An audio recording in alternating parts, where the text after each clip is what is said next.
तो आज की इस वीडियो में हम दो ऐसी मूवीज के बारे में बात करेंगे जो पिछले दिनों रिलीज हुई, लेकिन हम उनके बारे में बात नहीं कर पाए, पर वो इतनी अच्छी तो थी कि उन्हें देखा भी जाए और उनके बारे में डिस्कशन की जाए, थोड़ी बहुत ही सही लेकिन हाँ की जाए। तो ये दो मूवीज है मारियो ब्रोस, और दूसरी मूवी जिसके बारे में बात करने वाले हैं वो है डंजन्स एंड ड्रैगन्स। तो ये दोनों मूवीज पिछले 2 महीने के अंदर रिलीज हुई है और ये दोनों मूवीज ही अच्छी है। दूसरा, ये दोनों मूवीज एक गेम से रिलेट करती है। एक बोर्ड गेम है और एक ऐसा गेम है जो हमने तकरीबन अपने बचपन में हर बार ही खेला है, क्योंकि हमने जब भी अपने माँ बाप से कोई गेम मांगा है तो उन्होंने हमें अटारी गेम्स वगैरह ही पकड़ा दिए, जिनमें सुपर मारियो जैसे गेम्स ही चलते थे। खैर, तो बिना ज्यादा टाइम को वेस्ट करे मैं इस वीडियो को शुरू करता हूँ। तो मैं शजीर अशरफ, आप देख रहे हैं लेट मी एक्सप्लेन। तो ये वीडियो शुरू करते हैं। तो पहले हाफ में जो मैं बात करना चाहूंगा जिस मारियो ब्रोस के बारे में। वैसे ये गेम हम लोगों ने हमेशा बचपन में अपने खेला ही है, हमने बहुत ये गेम खेला होगा, लेकिन इसका एक मूवी एडप्शन देखना बहुत अच्छा एक्सपीरियंस रहा, क्योंकि जब मैंने मूवी देखी तो मुझे पर्सनली ये मूवी बहुत अच्छी लगी। क्योंकि इसमें एक तो एनिमेटेड मूवीज जो होती है उनमें सबसे बेहतरीन यही होता है कि आप किसी भी चीज को किसी भी तरीके से बहुत अच्छा करके दिखा सकते हैं। और सुपर मारियो की कोई स्टोरी, वैसे हमें जो गेम स्टोरी है उस स्टोरी से कनेक्टिविटी मुझे दिखाई तो दी, लेकिन इतनी खास नहीं दिखाई दी। लेकिन मूवी अपने आप में एक मास्टरपीस जैसी दिखाई देने लगी जब उसमें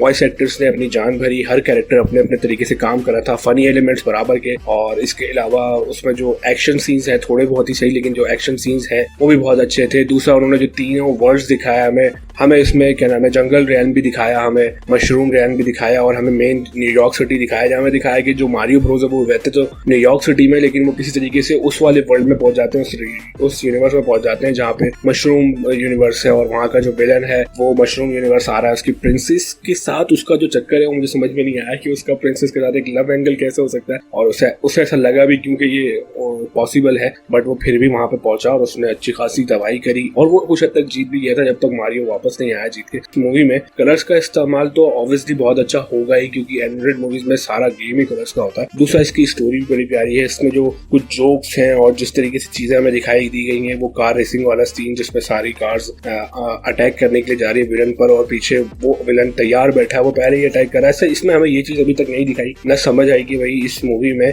जो भी चीज मारियो करने वाला था वो पहले ही उन्हें कैसे पता था। या तो वो जादूगर जो उसके साथ था वो उसे बताता था, या शायद वो किसी और तरीके से देखता था। लेकिन फिर भी इस मूवी में जिस तरीके की चीजों को यूज किया गया, जिस तरीके से कहानी को दिखाया गया, ये मूवी वाकई देखने लायक और बहुत अच्छी मूवी है। और दूसरा ये कि इससे एक नॉस्टैल्जिया वाली फीलिंग तो आती ही है। इसके वॉइस एक्टर्स ने बहुत जबरदस्त काम किया है और तभी हर कैरेक्टर अपनी जगह परफेक्ट प्लेस है, हर जगह पे अपने तरीके से काम बहुत जबरदस्त कर रहा है। इसमें वो सारी पावर्स भी दिखाई दी गई जो हमें गेम्स में दिखाई देती थी, जैसे वो स्टार खाने के बाद मारियो का बड़ा हो जाना, या वो फायर वाला जो पावर होता है वो, ये सारी चीजें भी हमें उसमें दिखाई दी गई। हमें दिखाई दिया गया कि मशरूम वर्ल्ड में जो नॉर्मल एडवेंचर्स होते हैं जो किसी से फाइट के लिए किया जाता है वो उस गेम जैसा ही होता है, और ये नॉर्मली एक चीज है। वहाँ पे सारे के सारे जो पोर्टल्स हैं वो वैसे ही है जैसे गेम्स में मौजूद थे, वो पाइपलाइन वाले पोर्टल्स जिससे आप कहीं भी बहुत जल्दी ट्रैवल कर सकते हो। पहली बार मारियो को काफी परेशानी हुई, और लेकिन फिर बाद में उसे समझ में आ गया कि इन सारे रियाम्स को कैसे यूज करना है, इन सारे पोर्टल्स को कैसे यूज करना है। अदरवाइज प्रिंसेस के साथ उसका कोई भी लव एंगल प्रॉपर तरीके से दिखाया नहीं गया, लेकिन मुझे लगता है कि अगर मारियो ब्रोस 2 बनी तो आई थिंक ये जो है एंगल आगे हमें दिखाई देगा, और मे भी पॉसिबल कि ये 2 बनेगी ही, क्योंकि बच्चों के लिए जब भी कोई मूवी बनती है वो कहीं ना कहीं बच्चों के हिसाब से और अपने बजट के हिसाब से परफॉर्म अच्छा कर ही जाती है। और दूसरा, सुपर मारियो इस तरीके की मूवी तो थी है ही। मुझे पर्सनली लगता है कि इस मूवी का पार्ट 2 बहुत जल्द आएगा। मैं दूसरा पार्ट देखने के लिए भी इसके इंतजार करूंगा, क्योंकि पार्ट 1 भी बहुत अच्छा था। तो अब इसके हट के अगर हम दूसरी मूवी की तरफ आए तो दूसरी मूवी भी बहुत जबरदस्त थी, डंजन्स एंड ड्रैगन्स। ये मूवी वैसे कार्डबोर्ड गेम पर थी, और हमने कभी सोचा नहीं था कि इस तरह की कोई मूवी बनेगी जो एक बोर्ड गेम पर बेस्ड होगी।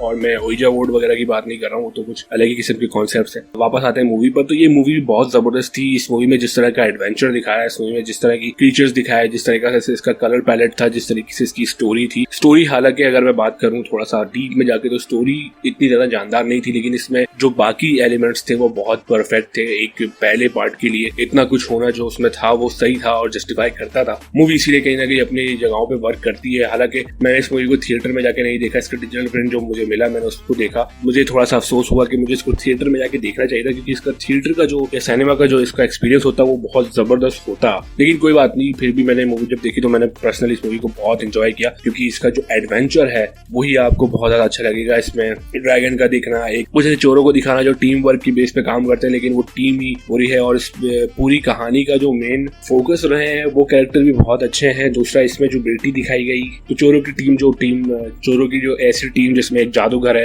एक ऐसा पुराना एक शाही गार्ड टाइप का बंदा है जो पहले एक शाही गार्ड था, लेकिन वो अपनी जिंदगी में कुछ एडवांस करना चाहता था, कुछ ज्यादा पैसे कमाने के चक्कर में वो चीज छोड़ी जिसमें पहले वो सही था, लेकिन उसने चोरियां शुरू करी, एक टीम बनाई। तो ओवरऑल इस पूरी मूवी के बारे में अगर मैं ऐसे बात करूँ तो ये मूवी देखने लायक है। और इस मूवी की स्टोरी हालांकि थोड़ी सी वीक है, ये थोड़ी और बेहतर हो सकती थी, लेकिन इस मूवी का जो एडवेंचर है, इस मूवी में जो चीजें हमें दिखाई दी गई है, इस मूवी में जिस तरीके से क्रीचर्स दिखाए गए, क्रीचर्स भी इसमें काफी अच्छे दिखाई दिए, और इनका जो फाइटिंग सीन है वो बहुत अच्छा दिखाई दिया। मुझे पर्सनली इसमें वो जो बाउल और बेयर का मिक्सचर वाला जो क्रीचर है वो मुझे बहुत पसंद आया, और वो कैरेक्टर भी मुझे बड़ा अच्छा लगा। इसके अलावा वो मैजिशियन और वो हेलमेट वाला एक सीन है जो बहुत ज्यादा अच्छा है। वैसे अभी इसके बारे में कोई कंफर्मेशन नहीं है कि इस मूवी का कोई सेकंड पार्ट है या नहीं है, लेकिन अगर इस मूवी का कोई सेकंड पार्ट होता है तो मैं ये देखना जरूर चाहूंगा कि आगे अब कहानी किस तरीके से चलती है, क्या और किस तरह के एडवेंचर्स उस वर्ल्ड में मौजूद है या उस रियल में मौजूद है, और वो किस तरह के एडवेंचर्स हमें दिखाएंगे, या किस तरीके से कहानी को मजीद बढ़ाएंगे, या किस तरह के और क्रीचर्स ऐसे हैं जो इस मूवी में मिस हो गए और आगे हमें दिखाई दिए जाएंगे। दूसरा, मैं एक चीज और भी चाहता हूँ कि हमें थोड़ा सा डीप, और दूसरा मैं ये भी चाहता हूँ कि अगली बार जब इस मूवी का जब दूसरा पार्ट बने तो उस मूवी में